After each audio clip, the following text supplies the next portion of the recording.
Olá, bem-vindo à Escola Bíblica do Ministério para a Língua Portuguesa da Segunda Igreja Batista em Richmond, Virgínia. Estamos estudando toda a Bíblia e a lição de hoje cobrirá o período intertestamentário. Então, para a gente fazer uma recapitulação muito breve, depois da criação, Deus levanta Abraão para escolher o povo cresce, vai para o Egito, vira uma nação, cativeiro no Egito, Deus levanta Moisés para salvar, voltam para a terra. Josué foi o primeiro juiz e Samuel foi o último. Samuel então unge os dois primeiros reis de Israel, né? Começamos a monarquia e tivemos Saul, Davi e Salomão. Com Salomão a divisão dos reinos, norte e sul, Israel e Judá. Devido ao pecado da idolatria, Israel vai cativa para a Síria. A Síria tinha o costume de dividir os povos conquistados, resultando na dispersão das 10 tribos do norte. Depois nós temos a mesma coisa acontecendo com Judá, que vai cativo para a Babilônia, e lá passa 70 anos. O retorno de Judá então para Jerusalém, aí a revolta dos Macabeus, o nascimento de Jesus e o ministério de João Batista. Então, o período conhecido como intertestamentário vai mais ou menos daqui, quando Malaquias foi a última voz profeta, ouvida e com um livro registrado, e quando João Batista começou a declarar o arrependimento, porque o reino de Deus estava próximo, né? E anunciar então Jesus Cristo. Então, sobre o domínio do Império Babilônico, em 587 a.C., Judá vai para o exílio. E aí passa 70 anos na Babilônia. Nesse período, nasce o sistema de sinagogas com a intenção de preservar a fé. Então, as pessoas eram ensinadas a Torá e os profetas nas sinagogas. Em 538 a.C., o Império Medo-Persa conquista o Império Babilônico e durante o reinado de Dário, que era do Império Medo-Persa, o povo volta para reconstruir Judá e o templo. Né? O retorno ocorre em etapas, né? De 537 a 458 a.C. E o que nós vemos aqui é Daniel, Jeremias, Ezequiel, Ageu, Zacarias, Esdras e Neemias. O período da reconstrução foi marcada pela extirpação completa da idolatria, surgimento dos samaritanos, que era a mistura de judeus com outros povos, uma maior observância da lei de Moisés, a esperança messiânica renovada e a assimilação, adaptação aos costumes babilônicos e uma substituição gradual do hebraico para o aramaico como língua falada. Então nós temos o último profeta, que foi Malaquias, que o ministério dele foi aproximadamente 430 a.C. E o que eu quero ressaltar é sobre o sistema do templo que estava em decadência. Malaquias aponta para a corrupção dentro do templo e aponta para uma religiosidade vazia. Em 331 a.C., temos então o Império Grego surgindo. E nós sabemos que a maior parte da conquista do Império Grego foi dada por Alexandre o Grande, que incluiu Israel. Israel passou a ser então um domínio político e econômico. Em 323 a.C., Alexandre o Grande morre e o império então é dividido entre os seus 4 maiores generais.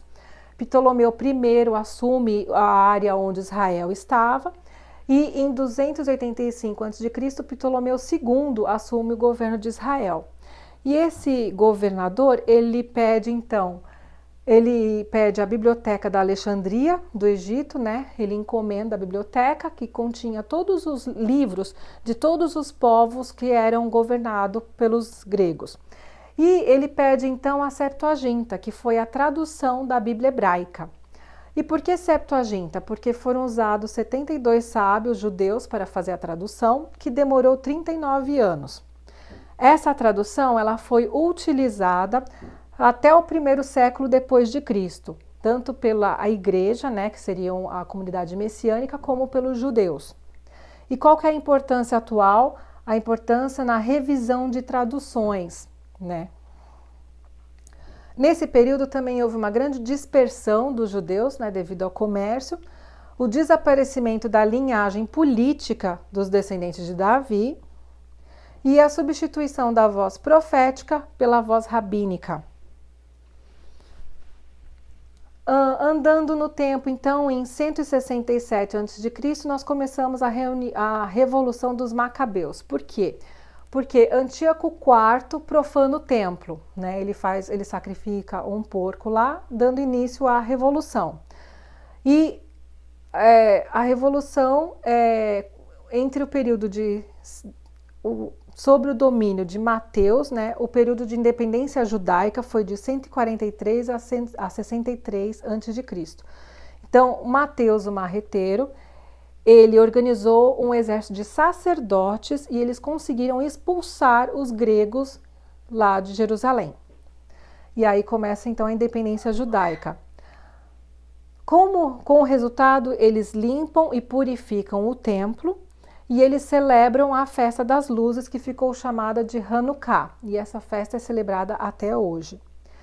Nessa época da Revolução dos Macabeus, surgem os fariseus, os saduceus, os essênios e o sinédrio, que era um tribunal religioso formado por 71 justos, né? 71 judeus, né? Para relembrar os 70 justos lá da Torá, né? E há então a separação dos poderes políticos e religiosos, que até então estavam todos concentrados na mão do sumo sacerdote.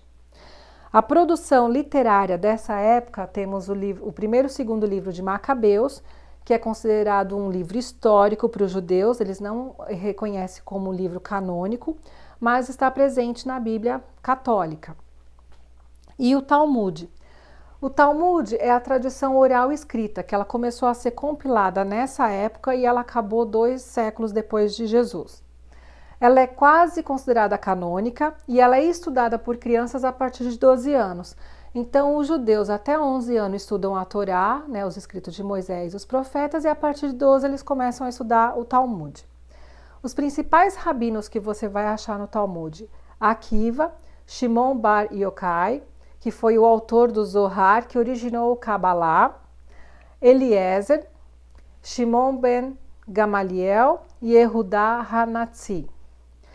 O Talmud, então, ele é constituído de duas partes. A Mishnah, que continha os aspectos culturais, como lavar a mão, como proceder desse jeito, daquele jeito, e os aspectos doutrinários, que era a interpretação da lei. Essa interpretação da lei, ela se divide em 2 escolas, a escola de Hillel e de Shammai. E a Guemará, ela é um extenso comentário da Mishnah, né? Porque tem, por exemplo, dos aspectos doutrinários, né, a interpretação. Então, o outro rabino vai lá e comenta aquela interpretação. E como o Talmud foi escrito, ele terminou de ser escrito após Jesus, você vai encontrar textos sobre Jesus no Talmud.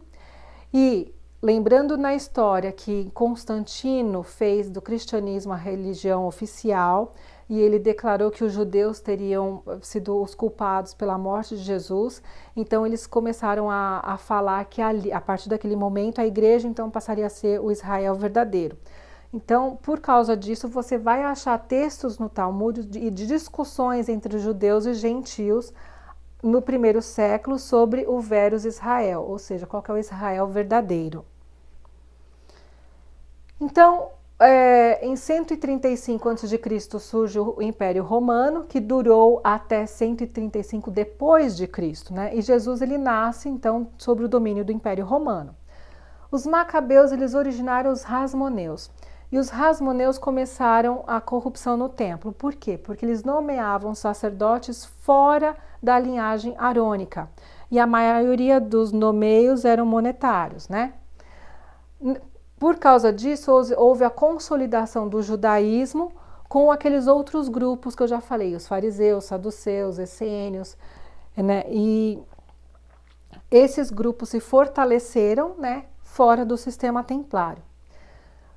Aí o que aconteceu? Até 63 a.C., Israel tinha a sua independência, mas os Hasmoneus convidaram os romanos para ajudarem em alguns assuntos internos, e aí você começa o domínio romano. O domínio romano é marcado pela Pax Romana, né, a paz romana. está em latim. O que era essa paz romana? O romano deixava que o seu povo dominado continuasse com a liberdade de culto e sua cultura. Mas, em troca disso, você tinha que seguir as leis romanas e pagar altos impostos. Os romanos também fizeram uma reforma agrária e ao longo da história nós vemos que vai ocorrer um sincretismo religioso. Agora vamos estudar um pouco os principais grupos dos judeus, né? Então, os saduceus, eles eram nobres, eles eram de origem dos rasmoneus, então eles compraram a posição de sacerdote, resultando num sacerdote corrompido no dia de Jesus. E eles foram totalmente extintos junto com o templo. Os fariseus eram separatistas por causa dessa corrupção. Eles surgiram durante os macabeus com o intuito de separar-se do sistema do templo. Eles ensinavam nas sinagogas, deixando o templo apenas para os sacrifícios. E eles ensinavam o povo a ler, a escrever, a orar, a ter um relacionamento com Deus sem precisar do templo.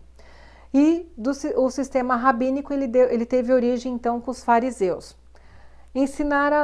Então, como os fariseus ensinavam o povo nas sinagogas, existem orações que eles ensinaram antes de Jesus que até hoje são mantidas, né?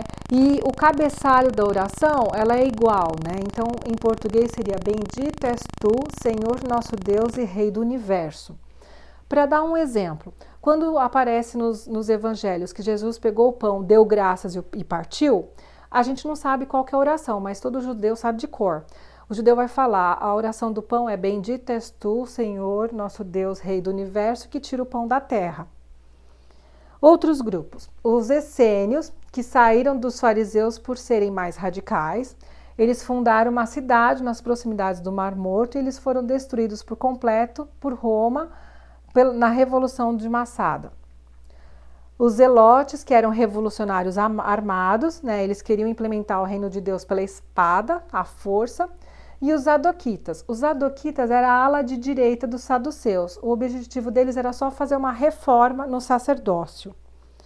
Então, esse período que nós estudamos, ele é chamado pelos estudiosos de período de silêncio, porque não se levantou um profeta, né, nacional que deixasse um livro registrado. E aqui eu quero tirar duas lições. Uma lição é que nós vemos que, por outras formas, o povo continuou a ser ensinado, né, no caminho de Deus, né, eles continuavam a ser ensinados a ler, a escrever, orar nas sinagogas, então eles continuaram aprendendo e mantendo a cultura e mantendo o culto ao Senhor. Então aqui a primeira lição é que às vezes a gente pensa que Deus está em silêncio na nossa vida, mas Deus age às vezes de maneiras que a gente nem imagina, e Ele está agindo, Ele não para de agir. Deus é o Deus da história, Ele não precisa estar na história para agir. E a segunda lição que eu tiro é sobre a religiosidade.